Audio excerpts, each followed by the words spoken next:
Welcome, ladies and gentlemen. I'm Sean Reynolds from Sportsnet. This is Ken Wiebe from Sportsnet, and this is the Kenny and Renny post-game show after the final regular season game of the year for the Winnipeg Jets. Turd Ferguson says he's the first one here. I didn't know it was a competition, but we're happy for you, Turd. I actually wanted to say we saw that you were on our morning podcast this morning where we talked with David Amber and Todd Woodcroft. You had a lot of good comments. I just wanted to explain to you, we didn't bring you into the show because I thought your name would be distracting for the guys, and we didn't want to throw them off. I think we told you in the show there, we love to try and throw each other off when we're doing this show, but when we got the big guests on, we try to not kind of mess with their rhythm. So good stuff. You got good stuff tonight, Turd. You're going to get into the show. but yeah, anyways. Here we go, Ken. Last game of the season, 4-2 victory over the Toronto Maple Leafs.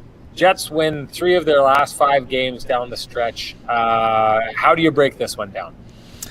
Yeah, I mean, this was a game where both teams just wanted to get through it kind of unscathed, and then naturally the Jets finished the game with 10 forwards on the bench with Pierre-Luc Dubois and Paul Stastny both leaving the game.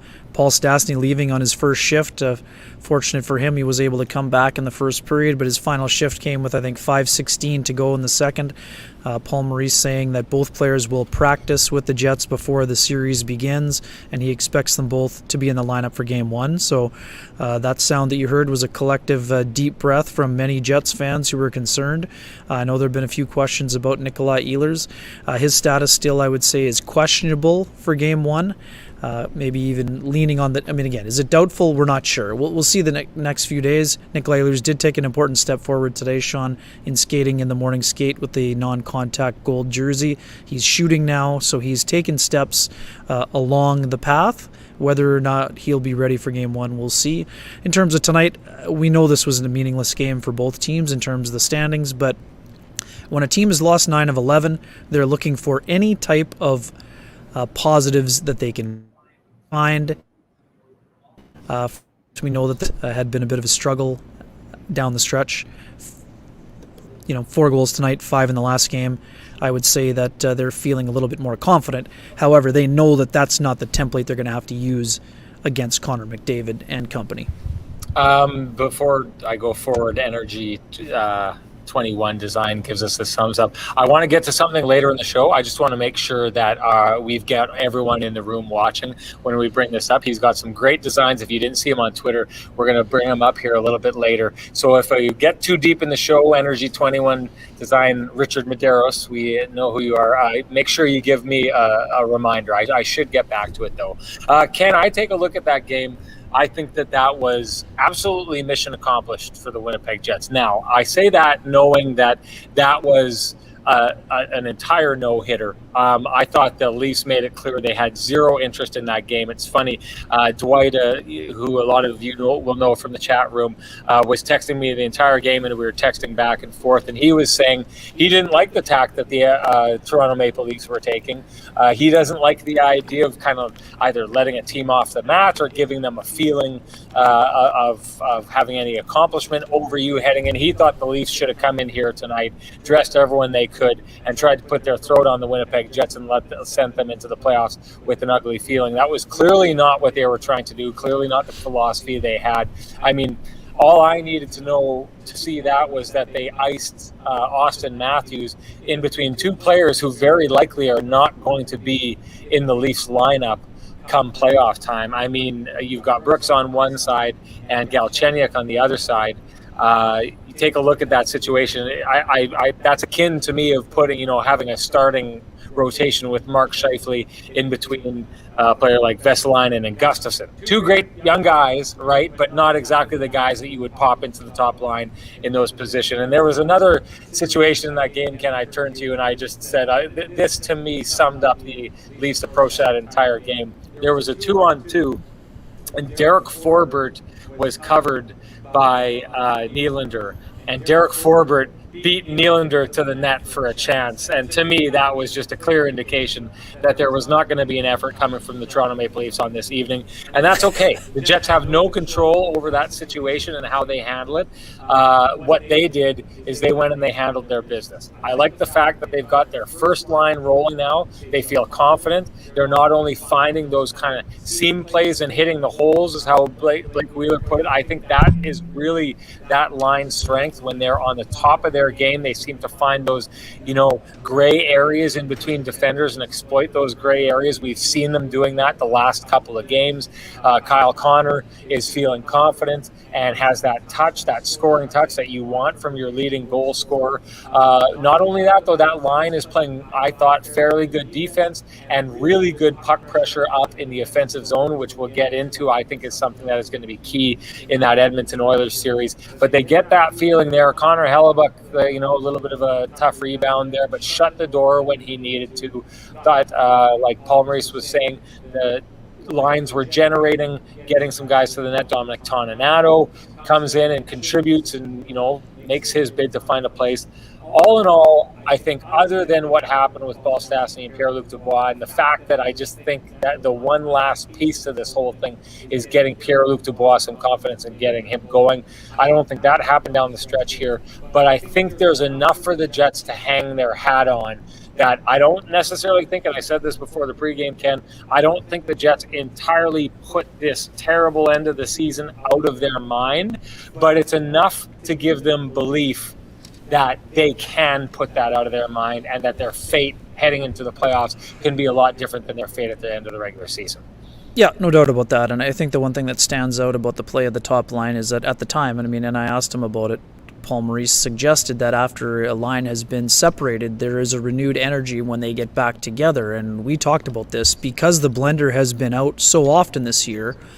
Those guys basically were told in no uncertain terms that if you can't defend, you're not going to be together. So to me, I think we've seen a renewed commitment along with that renewed energy from Mark Scheifele, Blake Wheeler, and Kyle Connor when it comes to their play at both ends of the ice. We know that they've always been able to score, but occasionally they had given up more than they had gotten, and that just wasn't going to work, especially if they have to spend some time going up head-to-head against Connor McDavid or Leon Draisaitl in this playoff series. The big thing there, Kyle Connor is all of a sudden went from a guy who didn't look very confident in front of the net. We think about that play where he was in all alone. I think it was against Ottawa, right, where he was all alone and just kind of quickly shot it, where he had all the time in the world, where normally that puck is barred down and the goalie has no chance. Now what we've been seeing from Kyle Connor is he's back to being dangerous. He's getting his shot off and he's using that speed of his.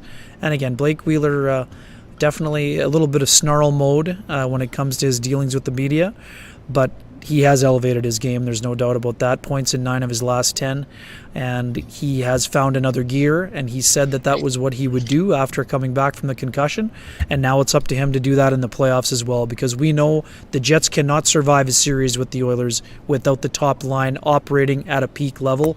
Right now, I think they are nearing that level, if they're not there yet, but let's see how they do when the playoffs begin, because we know after Mark Scheifele went out, it was a tough go for all the Jets, but we know I think it was 1 assist for Wheeler and Kyle Connor after Mark Scheifele left that series against Calgary.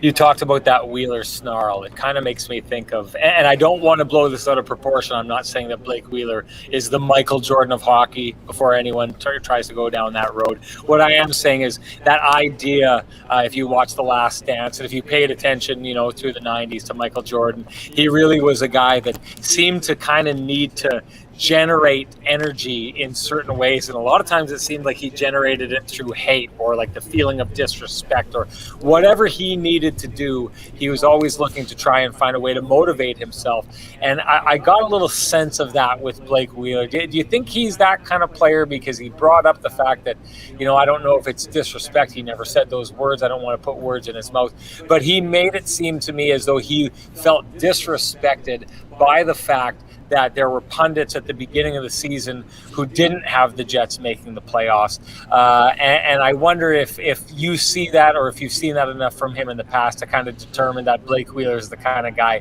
who likes to get a little bit of hate flowing through his veins to kind of get himself up.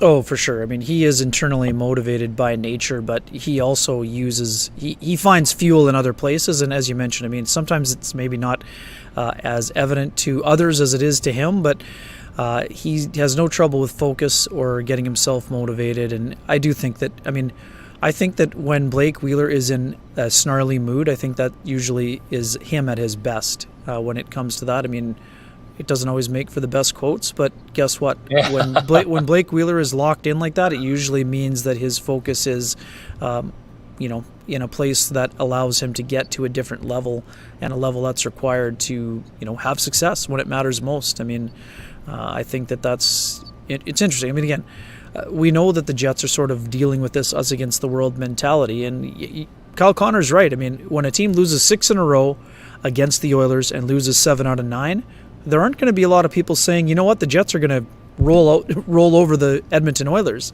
Having said that, I think that this is going to be a very close series. I think it's going to be a fantastic series, and whatever the Jets need to get themselves motivated, I think they will dig into all of those reservoirs, Sean. But yeah, when it comes to Wheeler, he does not have trouble finding motivation, whether that's internal or finding a slight externally, or even a perceived slight. Yeah.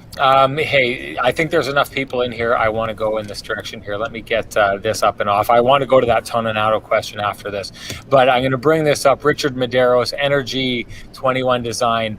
Ken, you may have to do this with your head in just a second here, because we're gonna... Which side, though? Which side?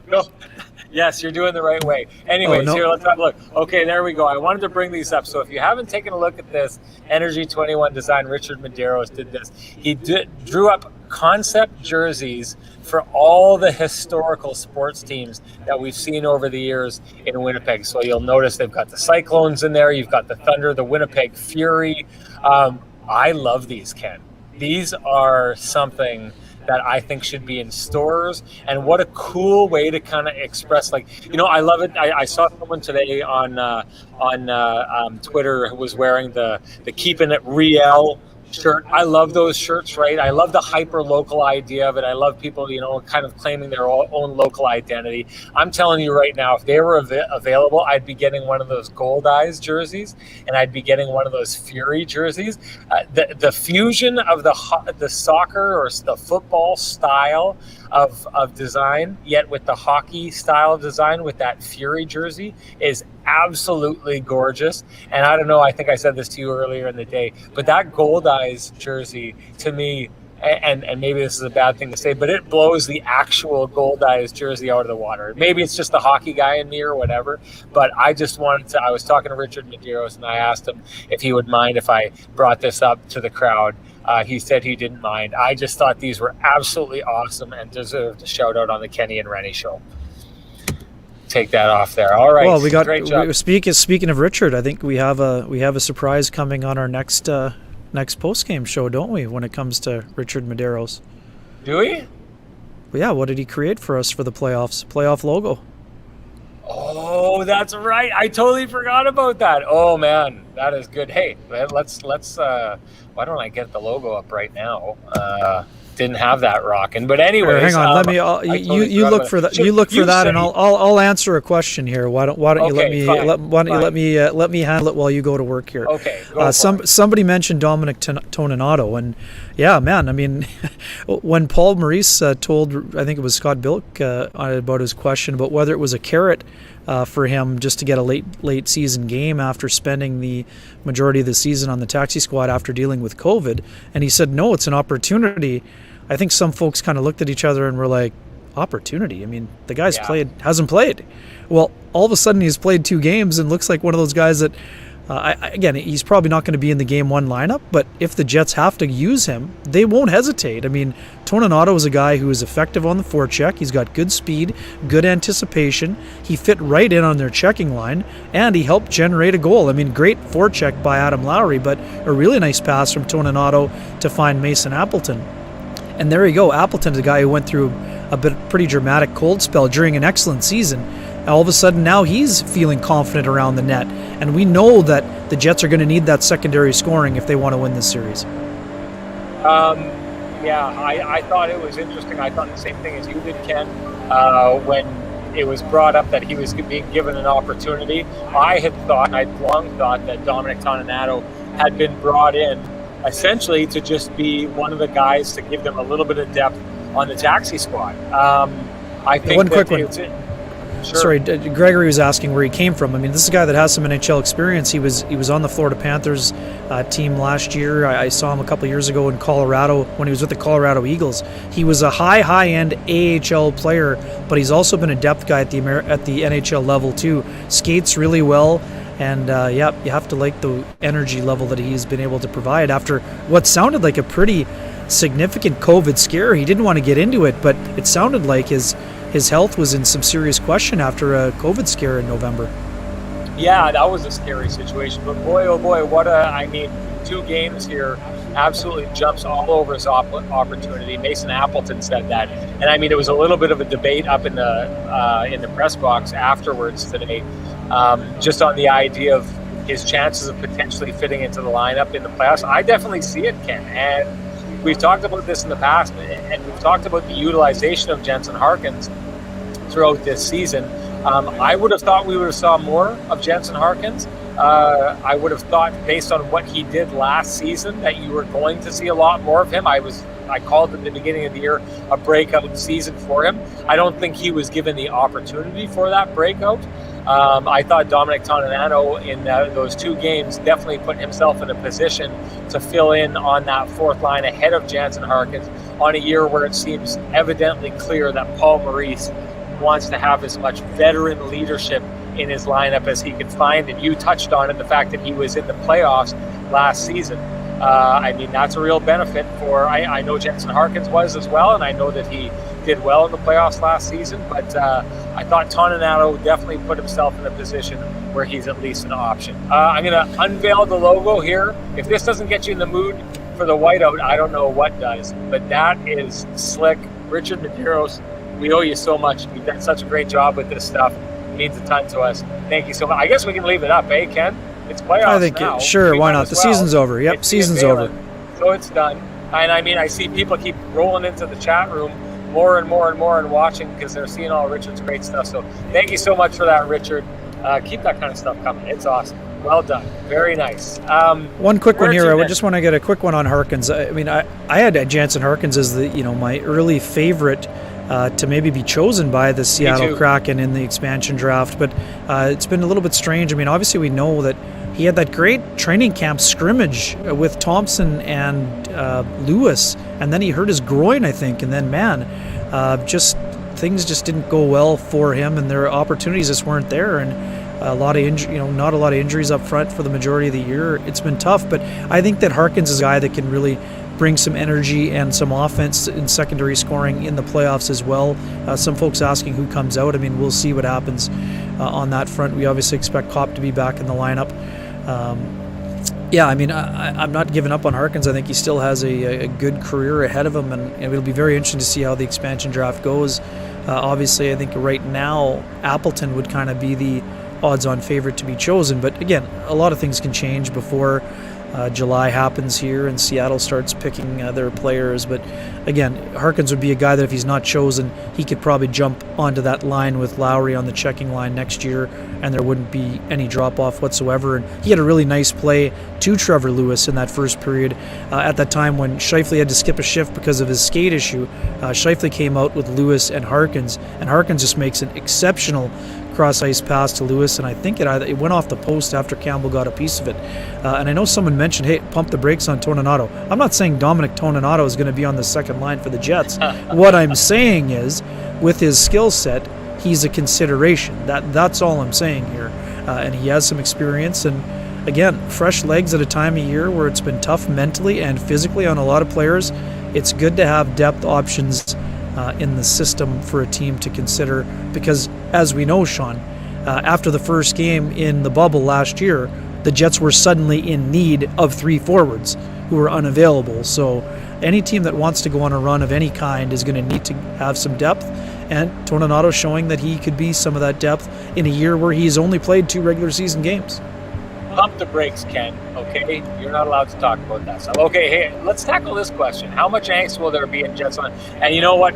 I know we're not supposed to go too crazy on what-if questions, but at this stage, from what we've seen down the stretch here, is PLD's had a little bit of trouble waking up. So if the Jets do go out, Pierre-Luc Dubois does not show well in the series, how much angst do you think this creates? And I'm gonna go first, Ken, not necessarily on the angst, but the idea of where it leaves potential contract negotiations and extensions for this player with the Winnipeg Jets, based on the fact that his season hasn't exactly been shoot it out of the park. I mean, he's already making $5 million a year, right? If you're looking to lock him up long term, have you seen enough from his time in Columbus, and maybe have you seen enough stuff kind of bubbling below the surface, maybe in character, practice habits? We know that the Jets organization believes that he's a player who's going to be a real force in this league.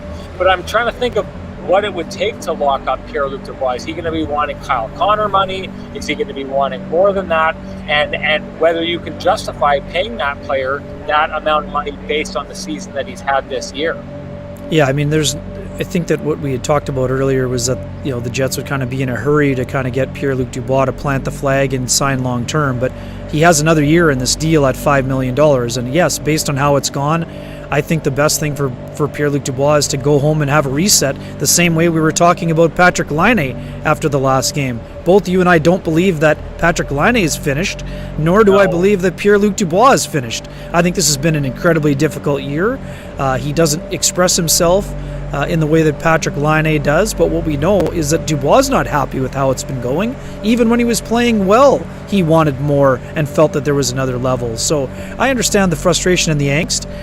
What I don't understand is that in the middle of a pandemic, a 23-year-old is being told that he's gone from someone who was going to potentially save the day as a 1B center to saying that he's not going to amount to anything. For me, nobody needs the reset more than Pierre-Luc Dubois. That's evident. He got beat in a foot race by Pierre Engvall on the first goal. That was evident. I think that Dubois must have thought that there was a defenseman back there, at least at the beginning, but then realized that the defenseman had pinched, and then he lost the foot race. Again, I've been supportive of Pierre-Luc Dubois since he arrived. I am not jumping off the bandwagon anytime soon. I think that he is going through a rough patch in his career. I think that this is a player that is going to become a very solid player in the NHL level. He was basically at a half a point a game. Is that a high enough level? It's not what we expected. We expect a higher level. However, he's gone through a lot, is what I'm going to say. And what I would hearken back to this morning, Sean, we saw something from Nate Thompson that you don't normally see from a hockey player. Nate Thompson, one of the reasons he signed with the Jets was to be closer to his son, who I believe is in Minnesota.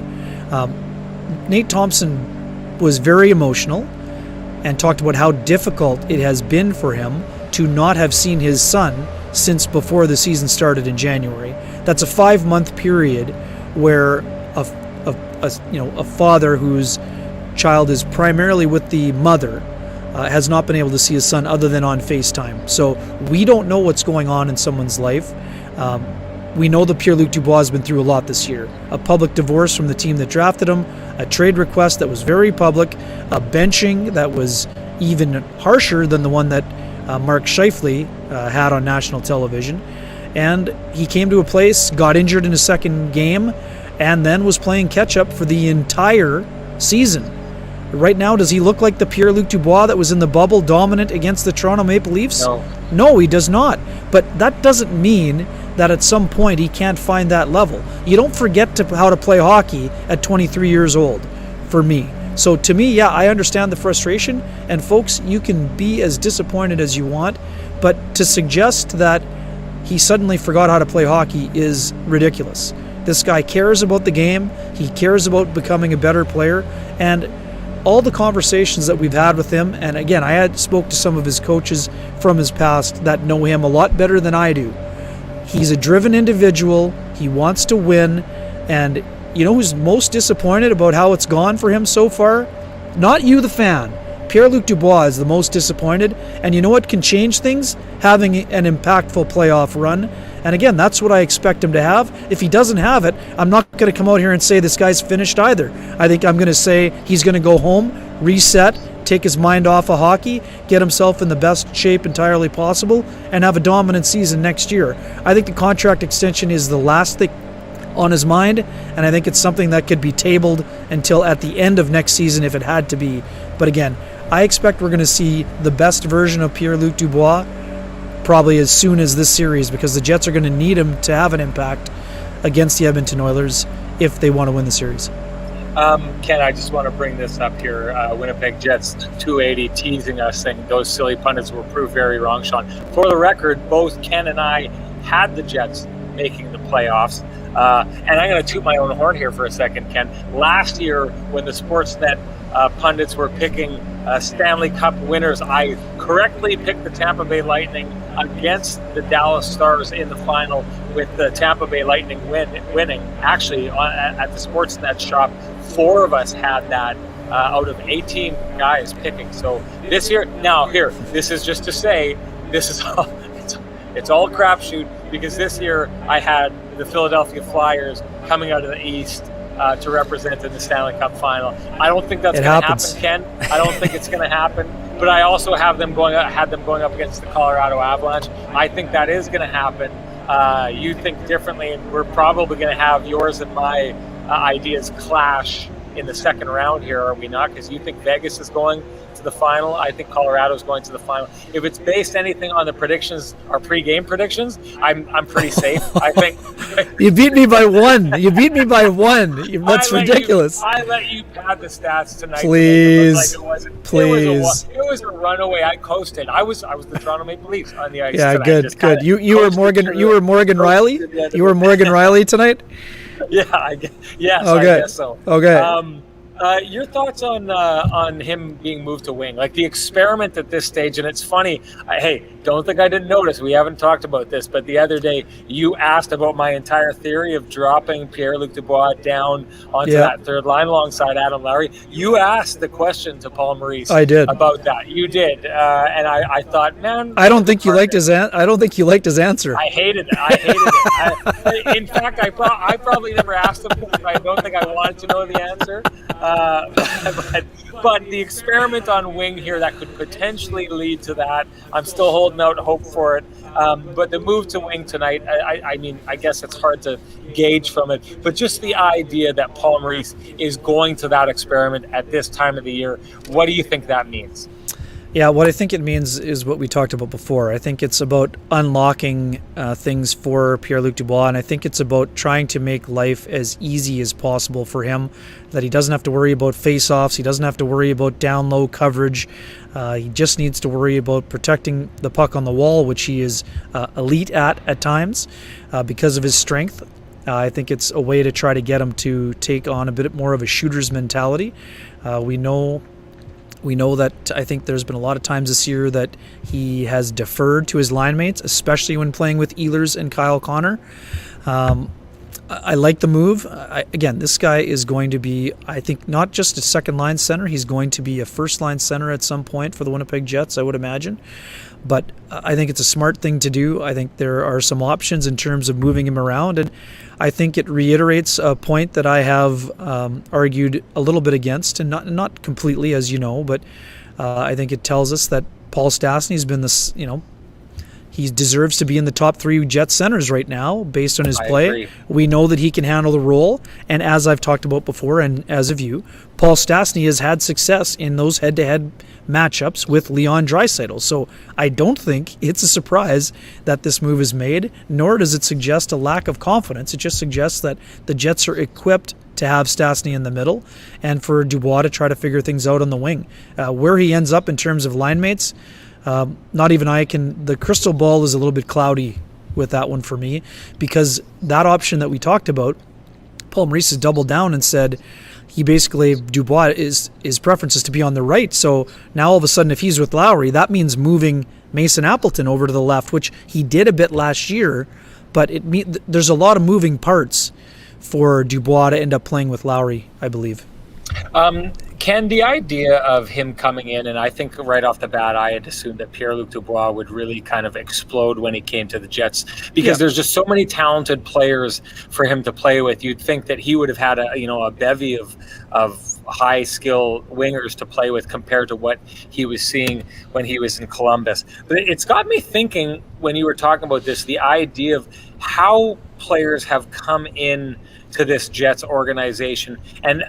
So we had our conversation with Todd Woodcroft, former Winnipeg Jets assistant coach, earlier today. And one of the things we asked was about how they seem to be so successful at taking first-round picks and turning them into the best version of what you could expect, the Mark Scheifele's, the Kyle Connors, and then taking deep-round picks and turning them into everything that you could hope for and expect from them in the Mason Appletons and the Connor Hellebucks. And this team being very good at not only drafting, but taking those players, they're skilled players drafted every year that don't realize their potential. The Jets do a good job for the most part of getting, squeezing all the juice out of their prospects.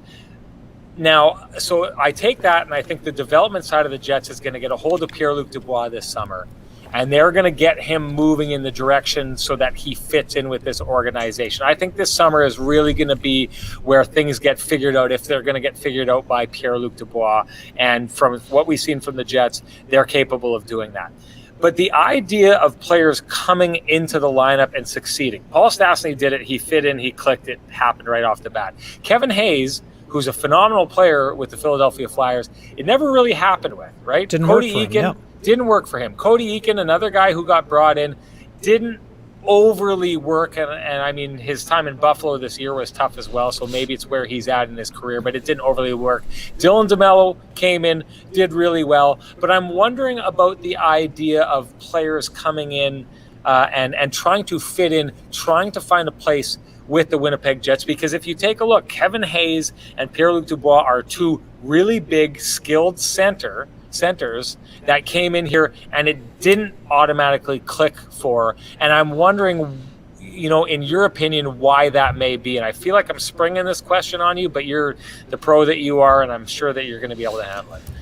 Yeah, I mean, I like the addition of Kevin Hayes. I had a chance to watch him in the playoffs with the New York Rangers when I covered a series for Post Media back in the day. But again, some players just feel more comfortable with certain coaches. I mean, what's the common thread between the Rangers and the Flyers when it comes to Kevin Hayes? Well, the head coach was Alain Vigneault both times. We know it's a different coaching style. We know it's a different system. We know that, with all due respect to NHL players who are very good players, Cam Atkinson is a great finisher. Pierre-Luc Dubois hasn't played with players like Nikolai Ehlers or Kyle Connor in his career to this point. So there was an adjustment there for sure. I think, when you're traded for someone like Patrick Laine, there's an enormous amount of pressure on a player. I think Dubois felt that pressure this year. Robert Starr, yes. I mean, in a perfect world, would Pierre-Luc Dubois be producing at a higher level? Of course, but I mean, it didn't go smoothly for the guy going the other way either, the marquee member of that trade. Did Columbus get $7.5 million in value in Patrick Laine this year? No. Does that mean he's a bust? Of course not. He's still one of the top scorers of his generation. So, I mean, again, like I said, folks can be disappointed all they want, but again, the track record of Pierre-Luc Dubois has been pretty good. And given how hard the Jets have worked to solve that second line center issue, I still see him as a long-term solution, and I think that he's a guy who's going to fit in very well. I think that this has been a very taxing year.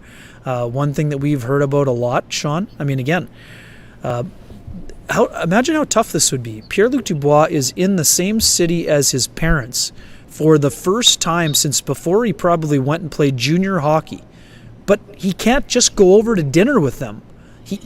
I don't even think he is seeing them outside of on FaceTime, right? I mean, how tough would that be, right? I don't have kids, but to see how Nate Thompson felt about not being around his kid. Those are real things, right? So I don't think we should pretend to know how a player should react emotionally to A, being traded, and B, not having the same type of support system that they're used to having.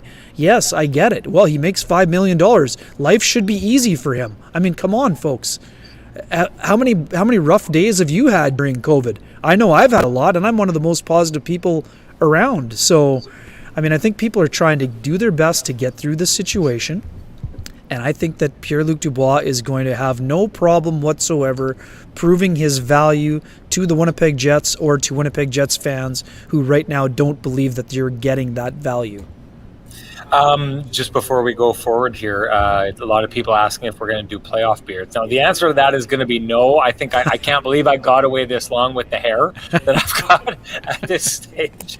I think because Toronto has been in lockdown so often and barbershops have been a tough sell there. They've been understanding of that. And you know what? It was a comment made by Jeff Merrick on our podcast when we had him on, Ken, that Elliot Friedman really has created this wide space for everyone else under the Sportsnet umbrella and in the Sportsnet family to kind of express themselves, with the facial hair, the big beard that he had and the longer hair that he's going on now. So I think we're getting away with this. I don't think we could probably pull off the beard, but I'm going to ask Ken, can you rock a good beard?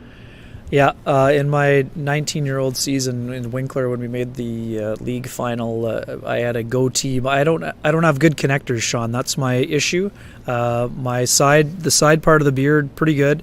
I don't have good connectors so the goatee is more of a kind of scraggly mustache, and then the bottom part is pretty good, but the connectors is where I lack it. So I'm going to say in advance, I am not going to be growing a playoff beard, and it's for the best.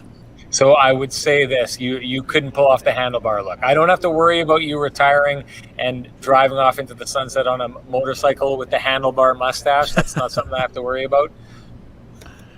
I know. No. For me, I'm scared of motorcycles. True story. Are you really?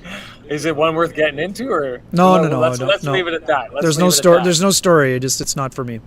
So I can tell you, I can grow a heck of a neck beard. I don't know why, but I've got the same problem with you, but only on one side. It doesn't connect.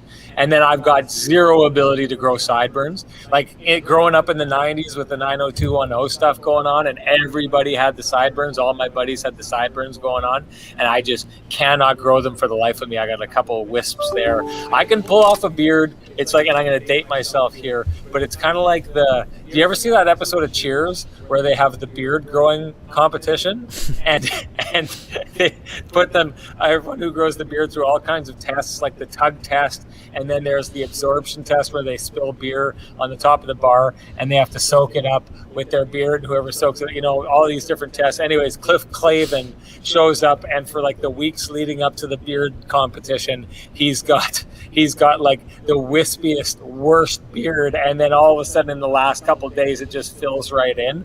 That's kind of my situation. I've got a terrible beard until it's not terrible, and it gets not terrible by like at some point the hair grows long enough that it starts covering off the patchy spots. So I've done a lot of playoff beards over the years playing senior hockey. They were always fun to do. I miss doing it, but I don't think that we're pulling it off under these circumstances. Anywhere you want to go specifically, Ken? I'm wondering about the back-to-back wins and being good for the soul, because I thought it was interesting, the Winnipeg Jets after that game. Blake Wheeler, and I give them credit for this, because I thought that there was going to be a chance that they'd come out and really talk about what a great game it was, and that they were back and all this kind of stuff. There was a full acknowledgement from the captain to the coach that this was not a hotly contested game here tonight. But the idea of these two wins being good for the soul, do you buy that? Well, I mean, it's better than the alternative, because if we'd be sitting here saying, well, the Jets lost 10 of 12, then people would be saying, well, they should have tried to win the last game. I mean, do I think that this game means much going into game one? No, but I do think there is a small mental, and again, any good feeling is something a team will rally with when it comes to creating a good feeling or muscle memory, like we debated on the pregame show. I don't think it was an accident that Mason Appleton brought it up. What I was the side of the argument that I was taking from the pregame show, that a team doesn't suddenly forget that they were a team that could bounce back when they did it for 40 games. I mean, does that confidence get shaken when they lose 7 in a row?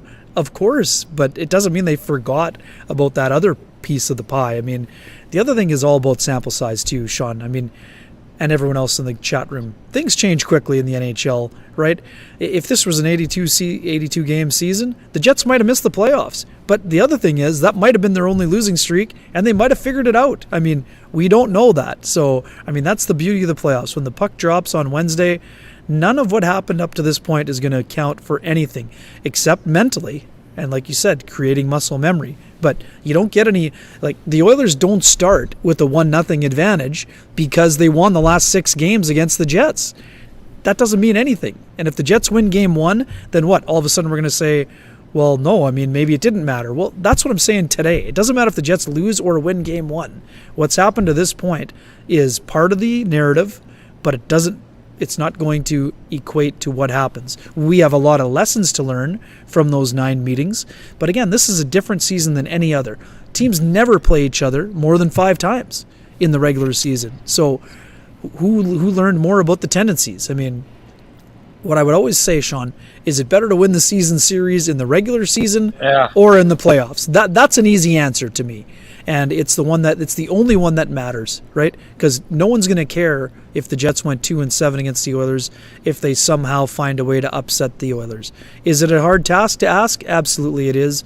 I think it's going to be a very tough series for the Jets to win, but I don't think that they should just, surrender and not even bother throwing their sticks in. I mean, anytime a team gets into the playoffs, they have a chance. I mean, those are the facts. One quick one. Someone had asked about Hellebuck. Did I think he looked shaky? No, I don't think he looked shaky. I think on the first one, I think the Engvall shot might have caught him a little bit off guard. The second goal, it was a juicy rebound, yes. I think, Sean, we talked about it upstairs. I don't think he ever got reset completely after going behind the net and missing the rim around. Yes, he did get back into the crease, but I don't think he was able to get reset on that Jake Muzzin shot, which is part of the reason why it created the juicy rebound. Now, again, the coverage was pretty poor in front for Mikheyev for the rebound as well. Having said that, Hellebuck knows that you can't be delivering juicy rebounds to the Edmonton Oilers in the playoffs, or they're probably going to end up in the back of the net. Let's bring up what we were talking about upstairs. I've got 0 numbers to back this up, and I don't even know if they gauge this stat. But the one thing that I was finding fascinating is there was a number of times tonight, and if I think back, I feel like I see it all the time. There's a number of times tonight that Connor Hellebuck leaves his net to go stop the puck and entirely misses the puck. And I'm not saying he misses it because he doesn't have the hand-eye coordination. It's because there was never a chance that he was going to get that puck. He's either leaving his net too late or the shot's too fast, and he's heading in behind the net. And I don't know if there's a stat taken on how often a goaltender stops the puck or makes that play. But you brought it up. You didn't think he got set after going out and trying to make that play. But I just thought to myself time and time again, I mean, I wonder if there shouldn't be a better awareness on his part of pucks that he even has a chance of getting. Because every time he goes behind that net and misses a puck, it's creating an opportunity where he has to reset and he has to do those kind of things. And I'm wondering, I mean, we've played hockey before. You've got a pretty good idea if you can reach a puck or can't reach a puck. And I wonder if there's like a lesson in there, or I wonder, maybe it's a good question to ask Wade Flaherty. But I mean, do they want him going out trying to stop every puck, even if he's got no chance of getting it? Because I'm starting to wonder if any of those pucks this year that ricocheted off the boards and ended up in the front of the net for an easy goal, if those were ones that he was just going to miss anyways, like he missed a number tonight. Yeah, I mean, a couple of those are right off the stanchion before it even gets to the back of the net. So, I mean, we know that those are not really on him. I understand the premise. I mean, if it doesn't go well, then the automatic thing would be to say just stay in the crease. But, I mean, I think the goalie's responsibility is to try to get to as many pucks as possible. So, Sean, I mean, I understand what you're saying. I mean, should you have a better idea if you can't get there? I think that... That's what I'm asking. No, I know, exactly and I totally know. I just don't know the answer. And secondly, I think that Hellebuck feels confident enough that even if he can't get there, he can get back to the front and reset, as long as it doesn't go off a stanchion and bounce directly in front. again, we know that the reason why the goalie leaves the net is to try to help the defenseman. And again, if we know that the Jets' defense is the part of the game that is under scrutiny, right? So the more that he can do to help leave the puck there for his defenseman, the easier it will be on the exits. So I don't blame him for going back to try to get it. Does he have to have does the radar need to be adjusted in terms of the frequency, in terms of maybe knowing when he can't get back there? I mean, it's up for debate. I mean, it's a fair question, but I just don't know the answer. And again, it's a lot easier for us to see that from up above. I mean, you got to remember what is he looking at, right, Sean? I mean, for us to look at it from the top, it looks like he has no chance. At ice level, he probably thinks that he can get there. Good point. And I mean, that was an interesting conversation that we had with Neil Pionk, who sat out that one game and watched from up top. It's a very X's and O's game from where we're watching it. It's like when your coach draws up, pulls out the old board with the net here and the two posts there. That's what we see when we're watching this game. And Paul Maurice made a real good point that that's what it looks like up there. You see all the time and space because you're looking at it straight up. But when you're looking at it down at ice level, you don't see it that way. You don't see the time and space. He talked about how it was good for Neil Pionk to see that game from that perspective, because certain players are able to see that and it clicks in and allows them to realize they may have more time than they think they have. But you are entirely right, and I'm glad you brought that up, because I hate being the guy who, hindsight is 20/20, or you're looking from up top and saying, "Oh, how did he do that? He barely missed it." I'm not on the ice. I'm not seeing that, so that's a really good point. I guess I'm maybe in my head just comparing him to Mike Smith and how often Mike Smith gets out there and gets a piece of it. And I'm starting to wonder how many times Mike Smith doesn't go out there because he knows he's not going to get a piece of it. Let's get to that Perfetti question that was earlier on. I've kind of lost it because, sorry, people, you're doing such a good job of giving commentary. I'm not keeping up. I'm trying my best here. But it was asked about Perfetti's development and what going to the World Championships could do for him. Phenomenal opportunity for that young man. Yeah, no doubt about that, Sean. And again, had an opportunity to see Cole play a couple of games live this year with the Manitoba Moose. Very impressed. I think the biggest development for Cole Perfetti this year was that the bulk of his points early in the year, maybe 15 games or so in, the bulk of those points were coming on the power play, where his elite hockey sense and puck distributing ability were really shining. What we saw over the course of the latter half of the season is that Perfetti not only found a way to make his line mates better, but he found a way to start looking for his shot, Sean. He whipped a shot past Freddie Anderson during that conditioning stint last week that looked like he was ready to, he's got an NHL caliber shot already. So for me, the biggest thing for an 18-year-old that turned 19 on January 1st, to be able to sustain and withstand the physical toll of playing an entire season at the American Hockey League level was massive for him. In terms of this opportunity with Team Canada, it's an excellent opportunity. Again, if you looked at the roster, there's a lot of non-NHL players on it, and the expectation would be that as soon as teams are getting eliminated, the chances are pretty good that NHLers will be replacing some of these players who are either coming from amateur hockey, like a Braden Schneider, or some of these other guys. So, I mean, what we will expect from him at the Worlds, I don't think he's going to be I think some fans think that because his AHL season went so well that he might be a top 6 player or get a significant amount of ice time. Let's see how Gerard Gallant uses him. I think it's a great opportunity just for him to be out there, for him to, we saw what it meant to him. I was on the call with him the other day, what it meant for him to have the opportunity to wear the Maple Leaf once again in a year where he got to do it at the World Junior Championships. To do it in the same year as the World Championship is just absolutely exceptional. If he takes 5 shifts or if he takes 50 shifts, it's going to be an exceptional learning experience for him. And again, we talked about confidence a lot on this show. The confidence that Cole Perfetti will have instead of spending the entire year in the OHL, and we feel incredibly badly for those guys that they were not able to get a season in. Sounds like they could get a showcase of some kind before the draft, but the fact that he was able to spend a year playing in the American League, which would not be afforded to him until, you could come late in the season when the season was over.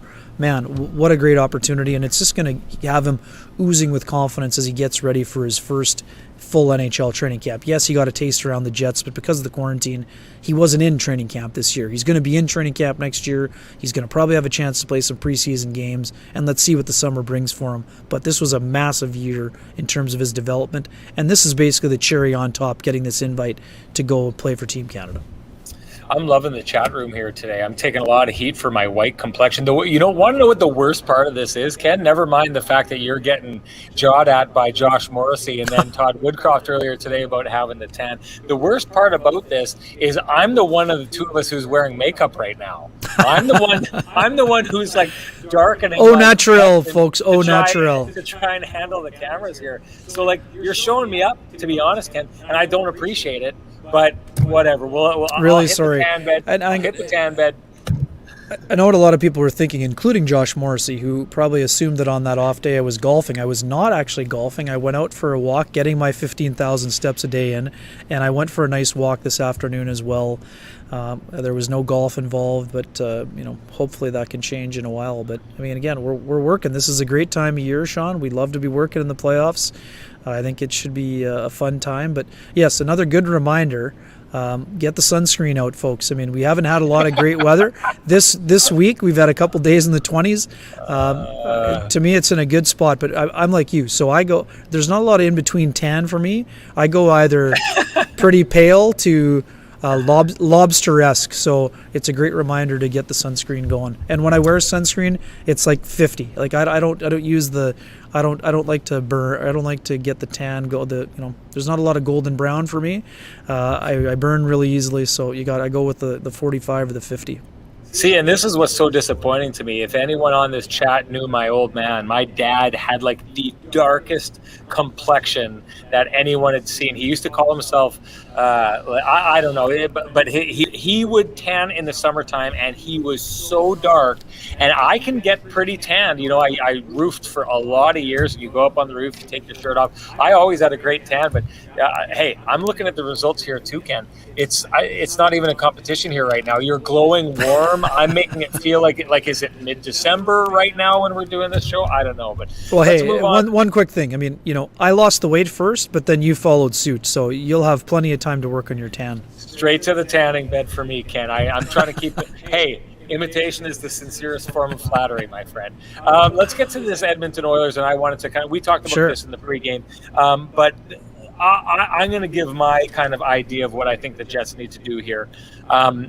The forecheck is key to me. This is where I think the Jets have struggled most against the Edmonton Oilers this year. And I bring it up because people have been talking about Mike Smith like crazy, getting out active, stopping the puck, moving the puck to the D-man, really alleviating the pressure. I don't think that the Winnipeg Jets have found a solution for that so far. I think that if they don't, the Jets are in trouble in this series. And the one thing about this is they've had 9 games to figure this out, and they haven't got there yet. That's the concerning thing for me, because I do think that's the key to this series. And I'm going to need to see something early in this series along those lines if I think they're going to have a chance in this series. Your take on where the Jets need to go to pull this off? Yeah, no doubt about that. I mean, Mike Smith is a very good puck handler. Not only that, he has caused a lot of headaches for the Jets, Sean, in this series. 9 goals allowed in five games for Mike Smith. That's not a lot, especially for a team that went through a bit of a tough patch in terms of the offensive well drying up a little bit late in the year. But again, 9 goals in the last 2 games going into the playoffs. The Jets are probably feeling a little bit better about that. But you're right. It starts with the forecheck. The one thing that we haven't seen, again, the Jets' top line has started to get things going in terms of their offensive generation, in terms of those extended shifts that were so prevalent in 2018, Sean, right? So can they do that against Edmonton? They haven't done it yet, but they'll need to do that to a certain degree, because they're going to want to have Connor McDavid and guys like Tyson Barrie defending. The other part too, so again, this is not a simple thing to do, because as you mentioned, Smith gets behind the net quite quickly. So what we haven't seen the Jets do is effectively turn pucks over and create chaos on the dump-ins. So when it comes to keeping the puck away from Mike Smith, that usually means soft chips into the corner, cross ice dumps or hard rims along the glass so that Smith is either guessing, or if he gets a stick on it, it's probably going to be called high sticking. So, I mean, let's see what happens. I mean, can the Jets find a formula to get that going? I mean, we know that they need to be physical. We know Adam Lowry flourishes at this time of the year, and we know that the Jets need the dynamic play of Nick Ehlers to be back in order to kind of, go head-to-head with the Oilers here. So I think it's going to be fantastic to see if they can get those things done. And again, what kind of wrinkles are the Oilers going to bring, Sean? I mean, that's the other part of it. Their team defensive game has improved dramatically. Richard, the Jets always want to carry it in if they can, but the Oilers have done a good job of standing up at the blue line. So the one thing that the Jets can't afford to do more than not dumping the puck in is turn the puck over at the opposition blue line, because that is what has fed into the transition game of the Oilers that has taken the Jets to the cleaners in the season series. Videos of Reddit isn't giving me credit here. I'm soaking up every word you say and taking the time to laugh at his jokes, whether they deserve to be laughed at or not. You were talking about what I thought that the Oilers bring. I've got a theory, Ken. We've talked on this show quite a bit when the Jets were playing the Edmonton Oilers, and the idea of why the Jets' depth was not taking advantage of what is a perceived lack of depth for the Edmonton Oilers. I've got a theory, and here's my theory. Connor McDavid, we know, is a generational type player. He's putting up points per game in the vein of players like Mario Lemieux at one time. I mean, he's not reaching what Gretzky did at his peak, but I didn't think that we would ever hear again of players putting up points at the pace that a player like Mario Lemieux did in the 90s. And I'm not even counting the 80s. So I'm not saying that he's at those guys' level, but I do think the one thing that makes Connor McDavid different from those players, or one thing that he had that makes him special, that I don't necessarily think those other players had, is his engine, his motor, his ability to be as fast at the end of the third period as he is at the beginning of the first period, I think is unlike anything that the game may have ever seen before. And I think it's the key to having neutralized the Jets' depth so far. And we've said this. Line one for the Edmonton Oilers is Connor McDavid. Line 2 is Leon Draisaitl. Line 2A is Leon Draisaitl and Connor McDavid, so he gets used in those situations. And then every once in a while throughout the game, all of a sudden you'll see Connor McDavid goes out for a shift with the fourth line. And he's just as fast then as he is on any of the other lines. And I go back to the last time these two teams played. It was the second of a back-to-back. And after the game, you talked to Paul Maurice about how his team had played. And it was back-to-back games, and everyone's a little bit tired, and everyone's just trying to manage. Connor McDavid wasn't managing in that game. Connor McDavid was just as fast as he was on his first shift of the game the previous night before. And he stood out that game. He won that game, even though the Jets were able to make it a grind and shut down the 5-on-5 game. He still finds a way to win that game, because on top of what I was talking about, he's also out on the power play, staying on for basically 2 minutes the entire time. The Edmonton Oilers are able to combat the depth of a team like the Winnipeg Jets because Connor McDavid basically plays on 2.5 lines at all times and is able to do it. Now, is he going to slow down in the playoffs? It's possible. Maybe the Jets are able to play a style game that is going to grind him more and wear him out as the series goes on. But in all honesty, I don't think that's happening, Ken. We just came through the greatest slog of a season that any NHL player has had to play through. And he mowed through that season at 140 miles an hour, not slowing down at any point. I think that is the great equalizer so far against the Jets' depth so far this year. Oh, there's no doubt about that. What we know is that Connor McDavid had 9 multi-point games and had 22 points. Right now, that's the most against any team in the NHL this season. We know there's a couple meetings to come here against the Vancouver Canucks, who McDavid already has 21 points against. So there will be an opportunity for him to surpass that. But you're right, McDavid has been the great equalizer. And at the start of the series, Sean, we were talking about the combination platter Again, it's a very successful one, but Draisaitl finished with 12 points, and McDavid just went all of a sudden from like 14 to 22. It just at a ridiculous level. You're right, and here's a guy who's highly motivated. You know what? Again, we talk about what the Jets are tired of hearing about the narrative that they're out early. You know what Connor McDavid's tired of hearing about? About how he was not the best center in the series last year against the Chicago Blackhawks, that he hasn't been able to put the team on his back and win a cup like Gretzky did, like Messier did. And you know what he's done? He's done something about it. He's improved his defensive game, and he's taken his offensive game to another level, which most people didn't think was possible. It's just exceptional to watch. It's not just the speed. It's what he does at speed. That's the one thing that has separated him. He's got an elite hockey mind. He's got the best wheels in the NHL. Oh, and guess what? He can stick handle and shoot at full speed, where most guys are struggling to do one of those three things. He's got all three things going at one time. So can the Jets, Todd Woodcroft suggested, got to get a body on him through the neutral zone. Can they do that in this series? We'll see. He doesn't leave himself open to get hit very often. So when you have an opportunity to get a piece of him, they're going to have to find a way to slow him down. So far, they have not done that. That's where the planning stages will be on, and then it's about trying to deliver. So who's up for the challenge? Adam Lowry? I think it'll be a combination. I mean, Adam Lowry and Mark Scheifele are both going to have to go head-to-head with McDavid at certain points, and they're going to have to do their best to try to contain him, because you won't be able to stop him. I'm just wondering, the Adam Lowry against McDavid thing, isn't this more of a Adam Lowry against Leon Draisaitl? Hasn't that always been the matchup that Paul Maurice seems to want? Well, no, I mean, there's been times where they've gone head-to-head for the games at home, and I mean, those are the nights when Stastny goes against Draisaitl, Sean, and then those nights they had Scheifele against Gaetan Haas, but the top line was not able to really hammer out those games in terms of trying to use their depth advantage in their matchup manipulation there. So we'll see. It's going to take a 5-man effort. This isn't. I know some folks have suggested a shadowing situation. This is not a shadowing situation for me. It's a 5-man unit. They have to protect the puck. You can't feed the transition game. And another thing that some folks in the chat so eloquently pointed out, discipline is going to be absolutely pivotal for the Jets.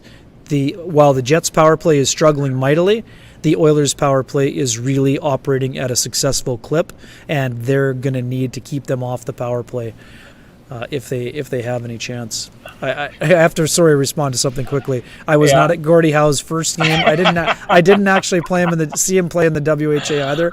Although I look old, I'm only 46 years old. So proud to be from the class of 1975. Hey, I don't let them tie you into that looking old thing. Your skincare routine alone is something to be proud about. It's just looking phenomenal. And Jeff Hamilton fell for it. Hey Jeff, I saw them trying to wind you up and get you to ask that question, so I'm not falling for it. Last point I wanted to make on the Oilers defense, because I know a lot of times the perception with the Oilers is they've got a terrible defense. I think that's crazy. The Oilers defense reminds me of the Jets defense before the Jets, before that 2018 season. I remember looking at all the pieces they had. They had Josh Morrissey coming up. They had Dustin Byfuglien, who we knew was a phenomenal player. They had Trouba coming up. I always liked Sherratt's game. Tyler Myers. And I remember looking at this defense core and thinking, I take a look at this on paper and think this is one of the best defense cores in the entire NHL. And it just kind of never seemed to translate to that until it did, until they finally kind of found where everybody fit, and then they took off. And I mean, that's really one of the huge things about 2018 is that defense core.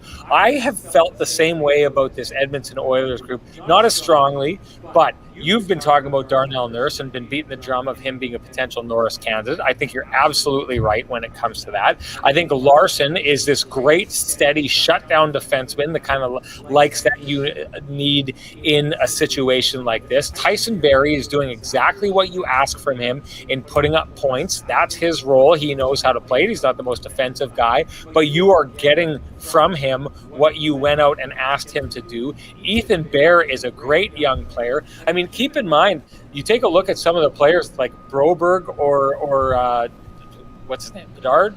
No. Bouchard. Evan Bouchard. I mean, these are two guys who had probably been drafted with more expectation than Ville Heinola. So all the Jets fans looking out there saying, let's bring in Ville Heinola to fix all our problems. In Edmonton, they're talking the same thing about Broberg and Bouchard. These are the guys that the fans are clamoring and wondering why they're not in the lineup. And the reason they're not is because this is a deeper defensive core than people are giving them credit for. I guess you can add Dmitry Kulikov into that mix. Jets fans have mixed feeling about him, but look what he did. Smart pickup. A lot of people say smart pickup. A lot of people thought he was the Jets' best defenseman in the playoffs last year. I think he showed really well. So I wanted to get that out, the idea of the Oilers' defense being similar to me in that I've looked at them for a number of years and said, I think they've got the pieces. It's just a matter of putting it together. I give Dave Tippett a lot of credit for what that Oilers team is this year. I know there's so much credit obviously goes to players like Draisaitl and McDavid, but I do think he's coached the rest of that team to play the kind of game they need to. I think he's got his goaltender working well, and I think their defense is a strength that people aren't giving them credit for, and I think we're going to see that in this series. Ken, do you have any thoughts on the Oilers D? Yeah, they've improved dramatically. I think it's been it was their biggest question mark. And I mean, again, we talked about this earlier in the year. Tyson Barrie had a tough start to the year, Sean. I mean, he was not putting up any points on the power play, and he was getting his 5-on-5 play was not good either, but he's turned his season around. It was probably around game 8 or 10. And since then, he's been one of the highest scoring defensemen in the NHL. We know he's not a great defender. That's true, but he found his confidence. He is a great puck distributor. He's got a great shot from the point. And when you play alongside Darnell Nurse, who does a lot of the heavy lifting, you allow Tyson Barrie to play to his strengths, which are puck moving and putting up points. So I think, again, it's a lot like Toronto, where it's a commitment to team defense. There's a lot of back pressure with the Oilers, and they've made it extremely difficult for the Jets to get through the neutral zone because of their using their speed in all three zones. And can the Jets exploit the Oilers to a degree? I mean, they haven't so far, but they're going to have to be able to create some turnovers in order to get any type of an edge on that side of things. But again, Connor Hellebuyck is going to need to outplay Mike Smith for the Jets to have a chance in this series. To me, we know that Connor McDavid is the X factor for the Oilers. The X factor for the Jets, or the great equalizer, as I mentioned earlier in the year, is Connor Hellebuyck.